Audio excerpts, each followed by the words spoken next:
খাদ্যৰ নামত আপুনিও খাইছে নেকি বৰ বিহ? সাৱধান অসমবাসী, অচিন ৰোগত আক্ৰান্ত হ'ব আপুনি।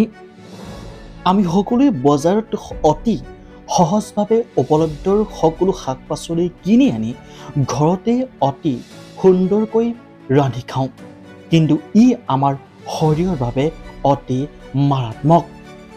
অত্যাধিক পৰিমাণৰ ৰাসায়নিক সাৰ প্ৰয়োগ কৰাৰ এনে খাদ্যই আমাৰ শৰীৰলৈ নমাই আনিব পাৰে কাল অমানিশাৰ।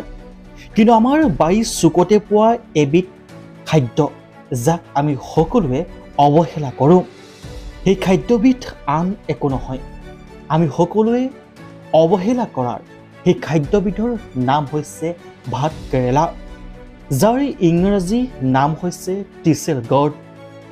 বাৰী চুকতে লাগি থকাৰ এই ভাত কেৰেলা যদি আপুনি অৱহেলা কৰিছে, তেনেহ'লে আপোনাৰ শৰীৰতো থিতাপি ল'ব পাৰে অচিন ৰোগে। ভাত কেৰেলাৰ গুণাগুণসমূহ জানিলে আপোনাৰ হয়তো চকু কপালত উঠিব। হজম শক্তি বৃদ্ধি কৰাত ভাত কেৰেলাই সহায় কৰে। ইয়াৰ উপৰিও ভাত কেৰেলাই মধুমেহ তথা ডায়েবেটিছ ৰোগ নিয়ন্ত্ৰণ কৰাত সহায় কৰে। লিভাৰ শক্তি বৃদ্ধি কৰাত ভাত কেৰেলাই যথেষ্ট সহায় কৰে। ইয়াৰ উপৰিও ছালৰ বিভিন্ন ৰোগ নিয়ন্ত্ৰণ কৰাত ভাত কেৰেলাই সহায় কৰে।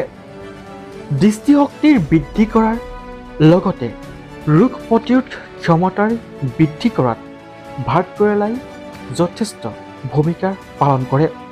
ইয়াৰ উপৰিও ওজন কমোৱাত ভাত কেৰেলাই যথেষ্ট সহায় কৰে। ইয়াৰ উপৰিও স্মৃতিশক্তি বৃদ্ধি কৰাৰ লগতে যিকোনো ৰোগীয়ে খাব পৰাৰ এবিধ প্ৰধান খাদ্যই হৈছে ভাত কেৰেলা। যদিহে আপুনি ভাত কেৰেলাক বৰ বিহ বুলি ভাবিছে, তেনেহ'লে এতিয়াই সাৱধান হৈ যাওক, কিয়নো এই খাদ্যবিধ আপুনি অৱহেলা নকৰি অতি সহজলভ্যভাৱে পোৱাৰ আমাৰ বাৰী চকুতে লগাই এই খাদ্যবিধ আপুনি খাবলৈ অভ্যাস কৰক। এই খাদ্যবিধত 100তকৈও অধিক উপকাৰিতাৰ গুণ আছে। এই খাদ্যবিধ আপুনি অৱহেলা নকৰি আপোনাৰ খাদ্য তালিকাত সংযোগ কৰক, যিয়ে আপোনাৰ ইমিউনিটি ছিষ্টেম বৃদ্ধি কৰাৰ লগতে বিভিন্ন ধৰণৰ ৰোগ নিয়ন্ত্ৰণ কৰাতো সহায় কৰিব। বৰ্তমান সময়ত প্ৰায়ে হয়তো গাঁৱে ভূঞে এই খাদ্যবিধ বা এই পাচলিবিধ পোৱা যায়, আৰু এই পাচলিবিধ আপুনিও কিনি খাওক নাইবা ঘৰতে ৰোপণ কৰি খাওক। এই খাদ্যবিধে মানুহৰ শৰীৰত যথেষ্ট উপকাৰিতা কৰে। Bureau report news.